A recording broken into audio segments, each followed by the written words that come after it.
सभी digital learner को मेरा प्यार भरा नमस्कार। आशा करता हूँ आप सभी खुश होंगे और स्वस्थ होंगे। दोस्तों, आज मैं जिस टॉपिक के बारे में आपसे बात करना चाह रहा हूँ उस टॉपिक का नाम है फिशिंग।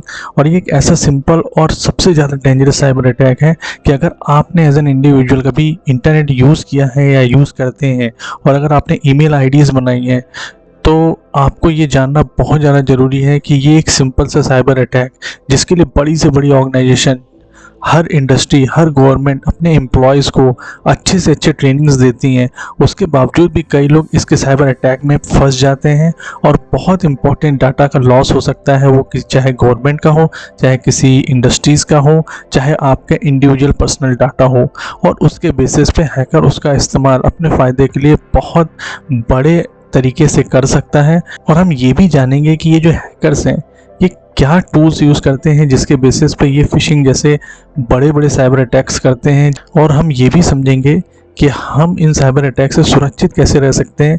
लेकिन जैसे कि मैंने आपको बोला कि बड़ी से बड़ी इंडस्ट्री और छोटी से छोटी इंडस्ट्रीज़, उन्होंने मिलियंस खर्चा किए हैं अपने एम्प्लॉयज़ को अवेयरनेस करने के लिए, उसके बावजूद भी इसमें कहीं ना कहीं कॉमन सेंस का भी यूसेज होता है जो आपको बहुत ज़्यादा रखना ज़रूरी है। क्योंकि ज़रा सी सिंपल सी मिस्टेक, अब मैं दिखाऊंगा आपको कि कैसे छोटी से छोटी मिस्टेक हो सकती हैं अनजाने में, और उससे कितना बड़ा लॉस हो सकता है और आप भी एक विक्टिम बन सकते हैं फिशिंग के। तो कैसे आप सुरक्षित रहें, उन सब चीज़ों को भी हम लोग अभी डिस्कस करेंगे। तो चलिए स्टार्ट करते हैं। दोस्तों, टॉप 20 कंट्रीज अगर आप चाहेंगे, ये मैंने साइट का यहाँ पे देखिए ऊपर लिखा हुआ है URL, आप देखेंगे तो उसमें सेकंड नंबर पे इंडिया आता है। जितनी ज़्यादा पॉपुलेशन हो वहाँ उतने ज़्यादा इंटरनेट यूज़र होते ही हैं, लेकिन नंबर 1 पे चाइना और नंबर 2 पे इंडिया। जिस तरीके से आगे बढ़ रहा है, आप ये समझ सकते हैं कि इतना ही जितना ज़्यादा यूज़र जिस भी चीज़ के होंगे उतना ही ज़्यादा साइबर अटैक होने के उस देश में चांसेस रहते हैं। ये कहा जाता है कि सबसे ज़्यादा साइबर अटैक्स इंडिया में करना आसान है, क्योंकि इंडिया में बहुत से लोगों को इसकी नॉलेज नहीं है। वो जाने जाने में ऐसी गलती करते हैं और उनका डाटा कब लॉस हो जाता है उनको तो इसकी भी जानकारी नहीं कि उनका डाटा भी लॉस हो चुका है। इवन डार्क वेब में वो खरीदा और बेचा भी जाता है। फिशिंग को समझने की कोशिश करते हैं।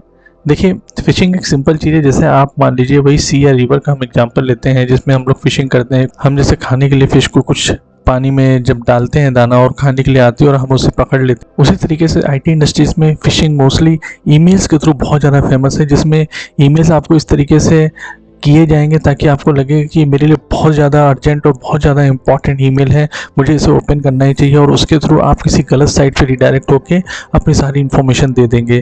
तो ये ही चीज़ आईटी इंडस्ट्री में फिशिंग होता है, जिसमें आपकी सेंसिटिव इन्फॉर्मेशन आपको पैनिक करके लिया जा सकता है।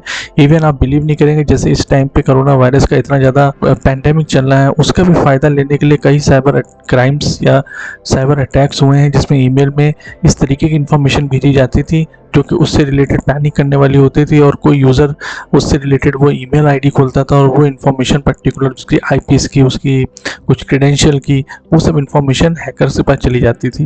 अभी आप सोचेंगे कि मैं इतना भी बड़ा बेवकूफ़ कैसे हो सकता हूँ कि अपनी सारी इन्फॉर्मेशन किसी और को दे दूँ। हम इस एग्जाम्पल को समझेंगे क्योंकि आप जितना भी अवेयर कर लें, लेकिन अनजाने में कुछ गलतियाँ हमसे हो ही जाती हैं। ये देखिए, कुछ स्टैट्स मैंने दिए हैं जिसमें आप देखिए 60% ऑफ द ऑर्गेनाइजेशन ने अपना डाटा किस बेसिस पर लॉस किया है, फिशिंग के थ्रू।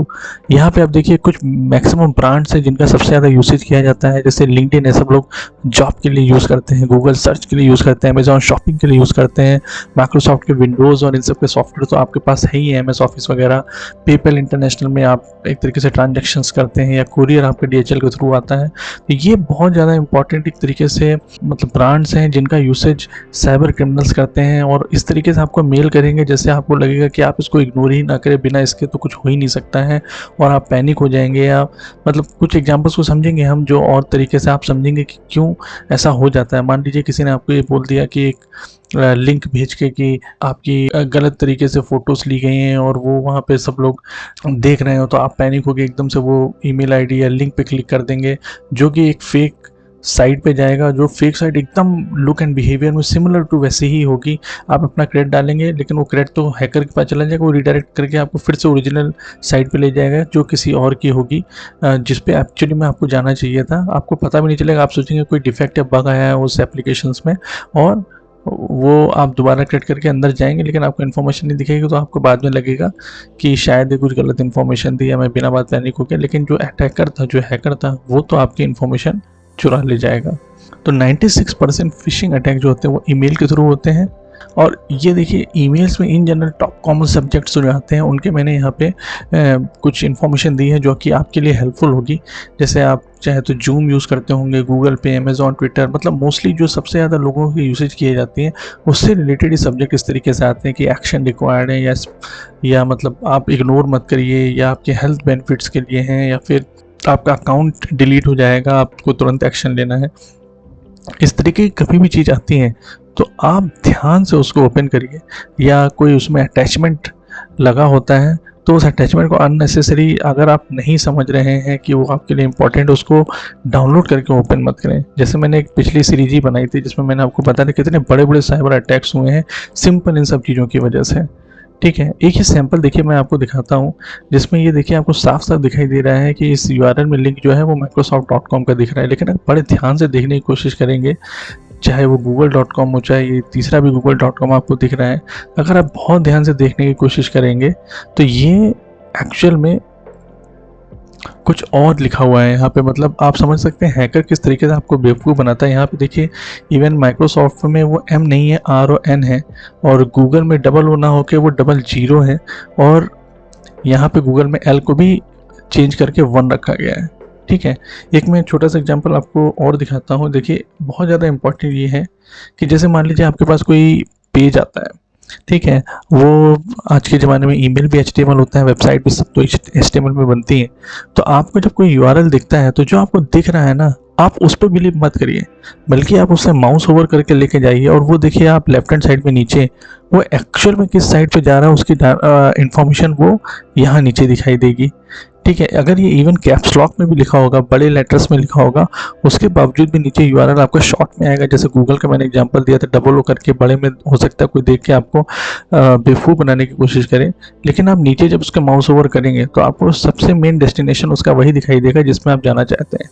तो कोई अगर ICICI बैंक या SBI बैंक या कुछ भी बैंक की इन्फॉर्मेशन आपको देता है तो आप लेफ्ट हैंड साइड में देखने की कोशिश करें। देखिए यहाँ पे google.com मेल दिख रहा है, लेकिन आप यहाँ पे देखिए 00 यहाँ पे छोटे होने की वजह से साफ साफ दिखाई दे रहा है कि वो डबल ओ ना होकर 00 दिख रहा है। ठीक है, यहाँ पे anybank.com लिखा हुआ है पर वो जा कहाँ रहा है, किसी abc.in/anybank.sites में। यहाँ पे भी anybank.com लिखा हुआ है पर anybank1.com पे वो जा रहा है। कुछ भी जरा सी भी चीज़ अगर आपको सस्पिशियस लगती है, और देखिए लोग क्या कहते हैं कि आप HTTPS पे ध्यान दीजिए। HTTPS पे ध्यान देना तो ठीक है, वो सिक्योर साइट होगी, लेकिन आजकल हैकर भी इतने स्मार्ट बन गए हैं कि अपनी साइट को सिक्योर बनाएंगे, उसके बाद आपको किसी गलत वेबसाइट पे लेके चले जाएंगे। ठीक है, तो आपको यूआरएल को ध्यान से देना है। और होता क्या है, जब इन यूआरएल्स पे आप जाते हैं तो वो एकदम सिमिलर सी वेबसाइट बनाएंगे जिसमें आपको सारी इन्फॉर्मेशन एकदम सेम टू सेम यूआई की तरह दिखेगी। आप आईडी पासवर्ड डालेंगे, वो आईडी पासवर्ड की इन्फॉर्मेशन उनके सर्वर पर जाके जैसे ही स्टोर हो जाएगी वो आपको रिडायरेक्ट कर देंगे ओरिजिनल किसी और साइट पे। जिस एक्चुअल साइट में आप जाना चाहते हैं तो वो फिर से लॉगिन फॉर्म पेज ओपन हो जाएगा। तो आपको लगेगा शायद कुछ नेटवर्क की प्रॉब्लम होगी या कुछ और प्रॉब्लम होगी, उसकी वजह से मैं इस पर दोबारा आ गया। तो बड़े ध्यान से हर चीज़ करिए। देखिए ये एक ऐसी चीज़ें हैं जिसमें आप अनजाने में भी कई बार आपको पता नहीं लगेगा और आपकी इन्फॉर्मेशन चोरी कर ली जाएंगी। और आपके प्राइवेट सेंसिटिव इन्फॉर्मेशन तो आजकल आप जानते हैं कि जाने जाने आप खुद ही जब जाते हैं कहीं और जगह तो रजिस्टर में अपना ओरिजिनल मोबाइल नंबर इस तरीके से शान से लिख के आते हैं जैसे लगता है कि आपके साथ कौन सी बहुत बड़ी चीज़ गिफ्ट में आने वाली है। ठीक है, तो मेनली वही है कि आपके क्रेडेंशियल्स, आपके पर्सनल डाटा या आपकी मेडिकल इन्फॉर्मेशन ये सबसे ज़्यादा इंपॉर्टेंट होती हैं। जैसे कोविड-19 का मैंने आपको एक एग्जांपल दिया, आपको मेल आ जाएगी कि भाई आपसे कोई टीम मेंबर या आपके कोई क्लोज रिलेटिव्स उससे मतलब इन्फेक्टेड हो गए हैं, आप इमीडिएटली तुरंत उनका इलाज कराना चाहते हैं तो आप इनको कुछ मनी भेज दीजिए, इस लिंक को डाउनलोड करके आप इंस्ट्रक्शन देख लीजिए। तो सब कुछ सोच समझ के बिना पैनिक होके देखिए हर काम करा जाता है आज के टाइम पे। और IT इंडस्ट्री में साइबर क्रिमिनल्स जितने भी बैठे हैं वो आपकी इसी पैनिक का फ़ायदा उठाने के लिए ही बैठे हुए हैं। ठीक है, जैसे जूम कॉल अगर इन जनरल हुई थी तो जूम कॉल में आपको आ जाएगा कि मतलब आपने कोई बहुत इंपॉर्टेंट मीटिंग मिस कर दी है ना, आप उसको तुरंत ज्वाइन कर लीजिए। तो बहुत ध्यान से, और स्पेशली अभी मैं आगे बताता हूँ कि आपको ध्यान किस तरीके से और देना है। टाइप्स ऑफ फिशिंग को समझते हैं। कई टाइप की फिशिंग्स होती हैं, लेकिन ईमेल फिशिंग और व्हीलिंग बहुत ज़्यादा फेमस है। ईमेल फिशिंग का मतलब वही हो गया, ईमेल पे इंफॉर्मेशन आपको देना, एक तरीके से समझ लीजिए इस तरीके से पर्सोनेट करना कि आप इस ईमेल को इग्नोर मत कीजिए, इससे ज़्यादा इंपॉर्टेंट कोई चीज़ नहीं है ना। और स्पेशली यहाँ पे यूसेज क्या होता है कि जो अटैकर्स होते हैं वो मेल तो देखिए लाखों करोड़ों लोगों को भेजते हैं। वो तो बस ये होप करते हैं कोई एक या दो ही हमें शिकार मिल जाए, उसी में हमारा सारा फ़ायदा हो जाएगा, और वो 100% मिलते भी हैं, क्योंकि हर किसी को इस चीज़ की इन्वायरमेंट इन्फॉर्मेशन नहीं होती। बहुत से ऐसे अटैकर्स होते हैं जो बहुत स्मार्ट होते हैं, जो आपकी फेसबुक, इंस्टाग्राम, ये सब जो एक्टिविटीज़ हैं इनको बहुत अच्छे से मॉनिटर करते हैं, और वो समझते हैं, जैसे आप मान लीजिए किसी सिटी में जा रहे हैं और आपने उस सिटी से इन्फॉर्मेशन चेक इन किया, या रेस्टोरेंट में गए चेक इन किया, फिर वो आपको मेल आएगा कि इस रेस्टोरेंट में आपका कुछ डिस्काउंट था जो आपने मिस कर दिया था, है ना, और आप इस लिंक पे क्लिक करके अपने डिस्काउंट को गैदर कर सकते हैं, या आपको कैशबैक मिल सकता है, और आप उस लिंक पे क्लिक करके अपनी इन्फॉर्मेशन दे देते हैं। ठीक है, तो आप बहुत ध्यान से ये सब चीज़ें भी करिए। ज़बरदस्ती हर चीज़ आपको पब्लिक करने की ज़रूरत नहीं है। इसलिए आपको समझ में आएगा कि क्यों आजकल जो सेलिब्रिटीज़ हैं वो बहुत अवॉइड करना चाहते हैं, वो भी अपनी प्राइवेट लाइफ को एंजॉय करना चाहते हैं, पब्लिकली हर चीज़ नहीं बताना चाहते हैं, क्योंकि उन्हें पता है कि ऐसे कई चीज़ें हैं जिनका थोड़ी सी गलती की वजह से शायद उनकी मेहनत से जितना भी उन्होंने मनी अर्न किया है वो शायद लॉस हो जाए। और आज के ज़माने में जब से ये इनक्रिप्टेड मनी और इन सब चीज़ों का ज़माना हो गया है, तो पकड़ना भी बहुत ज़्यादा मुश्किल है, और मनी को रिकवर करना भी बहुत ज़्यादा मुश्किल है। ठीक है, वेलिंग ये होता है कि जैसे वो हमेशा पर्सोनेट करने की कोशिश करेंगे कि सीईओ हैं या सीएफओ हैं, या उनको अटैक करने की कोशिश करेंगे कुछ पर्टिकुलर इन्फॉर्मेशन लेने के लिए। और इवन मैं अभी आपको दिखाऊंगा जो टॉप 5 आज तक के फिशिंग साइबर क्राइम हुए हैं फिशिंग के, वो सबसे ज़्यादा हुए हैं कि सीईओ या सीएफओ पर्सोनेट करके इस किसी भी इंडस्ट्रीज़ में। विशिंग और स्मशिंग क्या होता है कि विशिंग है आपका वही जो मैंने आपको चीज़ें बताई कि ईमेल के थ्रू चीज़ें हो रही हैं, वो फिशिंग हो गई। पर वॉइस कॉल अगर आपको कोई करके बोलता है कि जैसे आजकल होता है ये कि मैं इस बैंक से बोल रहा हूँ, आपका अकाउंट डीएक्टिवेट हो जाएगा, आप मुझे अपने क्रेडिट कार्ड की इन्फॉर्मेशन दे दीजिए, और जितने भी बैंक है स्पेशल आप लोगों को नोटिफिकेशन देते हैं कि आपको किसी भी कीमत अपना सीवीवी नंबर किसी से भी शेयर नहीं करना, अपने क्रेडिट कार्ड वगैरह की इन्फॉर्मेशन किसी से शेयर नहीं करनी है। ठीक है, क्योंकि ये इन्फॉर्मेशन लेने की कोई ज़रूरत ही नहीं होती। आज के ज़माने में जिस तरीके से ऑथेंटिकेशन मैकेनिज्म इतना आसान बना दिया गया, इतना अच्छा बना दिया गया है कि कोई भी बैंक अथॉरिटीज़ ये सब आपसे इन्फॉर्मेशन मांगेंगी ही नहीं। सिमिलरली अगर आपको एसएमएस कोई आता है कि आपके अकाउंट से इतना डीएक्टिवेट हो गया, ये हो गया, आप तुरंत साइबर सेल जो होते हैं आपकी किसी भी लोकेशंस में, आप उनको इन्फॉर्मेशन दीजिए, आप पुलिस की हेल्प लीजिए, और ये चेक करिए, आप बिना बात के किसी भी लिंक पे क्लिक मत करिए। जैसे ओएलएक्स और क्विकर, इन सब में बहुत से लोगों ने जो सेकेंड हैंड सामान बेचते हैं वो रिक्वेस्ट करते हैं कि आप मेरे को पेटीएम या गूगल पे कर दीजिए, रिसीव बटन पे क्लिक कर दीजिएगा, तो उसके बाद आपको इन्फॉर्मेशन आ जाएगी। आप उस पर क्लिक करते हैं, पता चलता है कि आपके सामान जो बेच रहे थे वो सामान तो बिका नहीं, आपके अकाउंट से उतने पैसे कट गए। तो किसी भी ऐसे झांसे में मत पड़िए आप, है ना। सोच समझ कर ही कोई चीज़ के मतलब ट्रांजैक्शन स्पेशली मनी से रिलेटेड करें। हो सके तो जब तक सामने आदमी ना हो तब तक आप कोई भी ट्रांजैक्शन ना करें बिना किसी प्रूफ के, बिना किसी रिसिप्ट के। ठीक है, हैकर्स कैसे करते हैं आईटी इंडस्ट्रीज में, ये फिशिंग होती कैसे हैं? देखिए, बहुत से टूल्स होते हैं, स्पेशली एक काली लिनक्स ऑपरेटिंग सिस्टम है जिसका यूसेज किया जाता है, उसमें बहुत से टूल्स होते हैं। उन टूल्स के बेसिस पे क्या होता है, आप टेम्पलेट बना सकते हैं, आप किसी भी सोशल साइट के टेम्पलेट बना सकते हैं, आप किसी भी ईमेल साइट के टेम्पलेट बना सकते हैं, और वो मिलियंस को आप वो इंफॉर्मेशन सीधे भेज सकते हैं एज अ स्पैम, या मतलब आप उस फॉर्म में भेज सकते हैं उसमें। जैसे कि एक शेलफिश है, बहुत ज़्यादा पॉपुलर है। देखिए, आप इसमें मोस्टली जितने भी आपके मोस्ट पॉपुलर आपकी साइट्स होंगी उन सभी के टेम्पलेट या फॉर्म आप बना सकते हो। वैसे ही एज इट इज़ वैसे ही वेबसाइट दिखेगी, एज इट इज़ वैसे ही आपको ईमेल फॉर्मेट दिखेगा जो आपको भेजा जा सकता है, और आपको विक्टिम बनाया जा सकता है। ठीक है, एक ये देखिए हिडन आई है। हिडन आई भी एक मॉडर्न फिशिंग टूल है जिसका यूसेज बहुत ज़्यादा किया जाता है हैकर्स के द्वारा, और इनका यूसेज करके आपकी आईपी या ज्योग्राफिक लोकेशन या आईएसपी क्या यूज़ कर रहे हैं, आप सारी इन्फॉर्मेशन इसमें से निकाली जा सकती है। ठीक है, आप जो कोरा या फिर याहू या फिर माइक्रोसॉफ्ट, गूगल, लिंक्डइन, गिटहब कुछ भी आप यूज़ करते हैं, आप कभी ये मत सोचिए कि हम हर जगह सेफ हैं। आप बहुत ध्यान से वेरीफाई करके ही वो वेबसाइट्स को ओपन करिए। ठीक है, एक जेटविजर है जो ऑटोमेटेड फिशिंग टूल है, मतलब ये ऑटोमेटिकली हर चीज़ें, हर इन्फॉर्मेशन ट्रैक करने के लिए या अटैक करने के लिए यूसेज होते हैं। इसमें 37 टेम्पलेट्स हैं, मोस्ट मॉडर्न वेबसाइट जितने भी मोस्ट पॉपुलर हैं उन सभी चीज़ों के फॉरवर्डिंग भी कर सकता है ये टूल्स के। एक एवल SSDP भी एक फेमस टूल है जहाँ पे वही मैंने आपको बताया ना, कुछ ऐसे भी टेम्पलेट बनाए जा सकते हैं जिसमें क्रेडेंशियल की इन्फॉर्मेशन आती है, और आपकी क्रेडेंशियल की इन्फॉर्मेशन का हैकर यूटिलाइज कर सकता है, और वो रिडायरेक्ट कर देगा आपको ओरिजिनल वेबसाइट में जब उसकी इन्फॉर्मेशन हो जाएगी। ठीक है, तो अपने आप को सेव कैसे करें? देखिए, अपने आप को सेव कैसे करें, इसके लिए बहुत ज़्यादा इंपॉर्टेंट है कि आप किसी भी लिंक पे आप क्लिक करिए। देखिए, मैंने आपको अभी पीछे एग्जांपल दिया है, जब आप लिंक पे क्लिक करें, आप लेफ्ट हैंड साइड में ब्राउज़र में देखिए कि इसका डेस्टिनेशन क्या होगा। एक्चुअल डेस्टिनेशन वही होता है, ना कि वो जो टेक्स्ट में आपको लिखा हुआ दिखाई दे रहा है ब्राउज़र पेज में। ठीक है, तो आप होवर करिए, सबसे पहले लेफ्ट हैंड साइड से जो नीचे आपको लिंक दिखाई दे रहा है, आप उसको वेरीफाई करिए वो सही है और तभी क्लिक करिए। आजकल जैसे सबसे ज़्यादा शॉर्ट हैंड लिंक्स का ज़माना हो गया है कि बिटली या लिंक ट्री लिंक का यूसेज करके कोई भी बहुत बड़ा सा लिंक हो उसका बहुत छोटा सा बना दिया जाता है। अब जो वो छोटा सा बन जाता है उसमें समझ में कुछ नहीं आता है क्या है, उस पर आप क्लिक करने के बाद जब रिडायरेक्ट हो जाता है ना, उसके बाद ही आपकी इन्फॉर्मेशन पता लगती है। तो ऐसे लिंक पे क्लिक करना भी अवॉइड करिए, स्पेशली अगर सोशल साइट्स वगैरह में आपको कॉमन तरीके से कहीं दिख रहा है।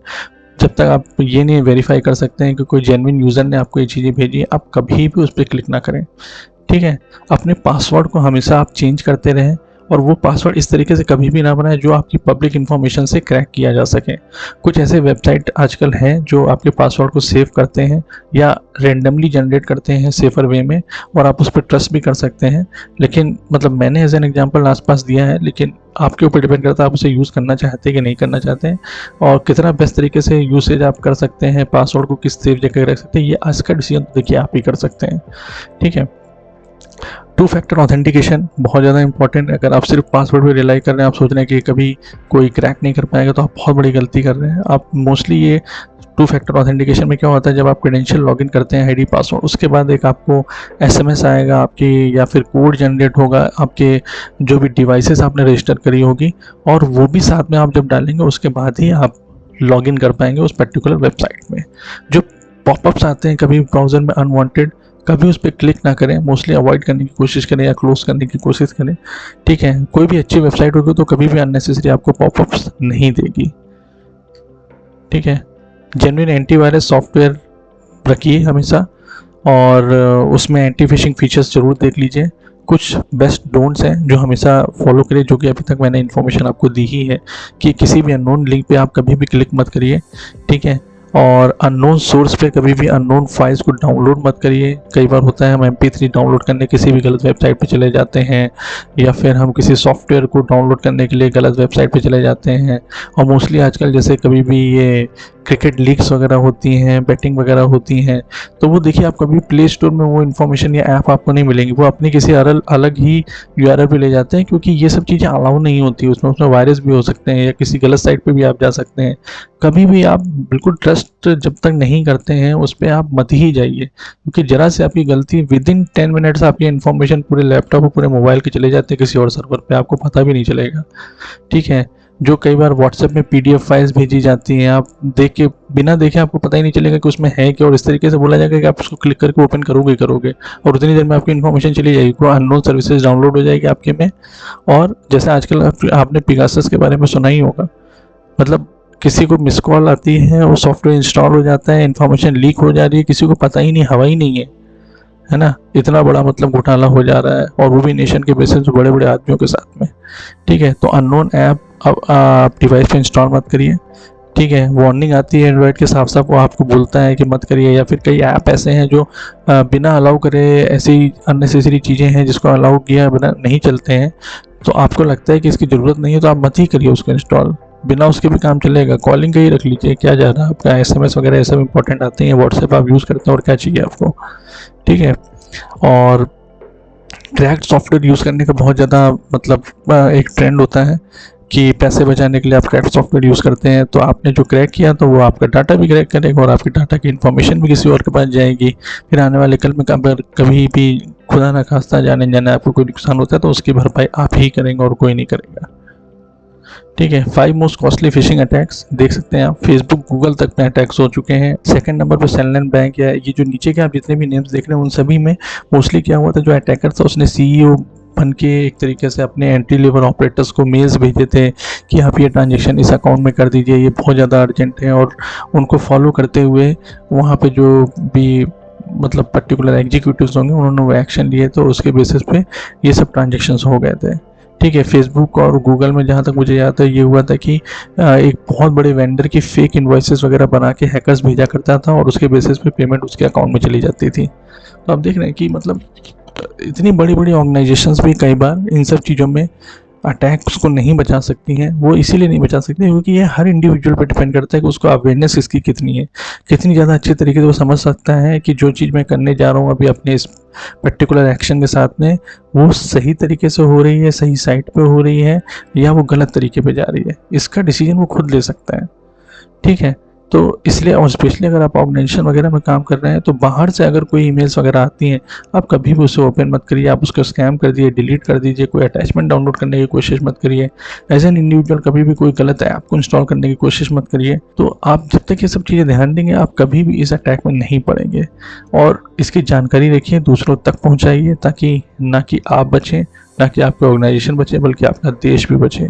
आई होप कि ये इन्फॉर्मेशन आपको हेल्पफुल हुई होगी, और इस इन्फॉर्मेशन को और ज़्यादा आप अवेयरनेस में, जितना ज़्यादा आप अवेयर रहेंगे, उतना ही ज़्यादा ये इन्फॉर्मेशन आपके काम आएगी। फिर भी अगर कोई क्वेश्चन होता है, कुछ अगर आपको और जानकारी चाहिए, आप मुझे मेल कर सकते हैं, आप मुझे इस वीडियो में कमेंट बॉक्स कर सकते हैं।